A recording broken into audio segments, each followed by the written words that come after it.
She's a full-time student, juggling a part-time job, hanging out with her sorority sisters, and going to formals with her boyfriend. For 19-year-old Grace Lopez, every day is a challenge and an opportunity. If you think you can do it, you can probably do it. And don't let anybody tell you otherwise. Her dream? To become a fashion designer. You'll find copies of Vogue in her dorm room. But years ago, as a young athlete, Grace was shooting for something else. I tried everything under the sun. Basketball was my pride and joy. She also ran cross country, but a genetic defect was a ticking time bomb in her spine. It's just something that you're not prepared for, and it just comes out of nowhere like a lightning bolt. January 31st, 2012, Grace collapsed after basketball practice, paralyzed from the neck down. By the time she got to the ER, she couldn't speak. I think it's the most devastating thing other than losing a child that you could ever go through.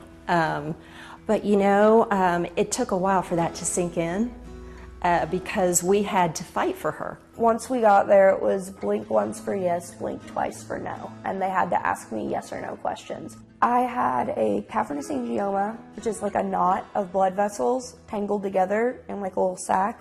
It's probably the size of about a grape or a blueberry. And it just kind of exploded, just violently ruptured, and it was gone.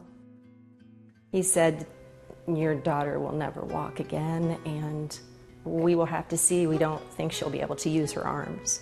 Grace defied that grim diagnosis. Not only can her arms power her around her dorm room and campus, but also through several races this year, like the Diva Dash, the Bass Pro 5K, and the Turkey Trot.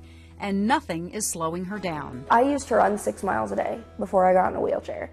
So I mean, it was one of those things where now, if I can do a 5K, I'm gonna do it. Her parents say without Children's Miracle Network and Cox Health, Grace's recovery and future would have been in jeopardy. I think the biggest help was just the financial support to help us with the therapy expenses, because therapy runs around $350 an hour, and our insurance only covers 20 visits a year. And the bill for 4 months in the hospital? More than $750,000.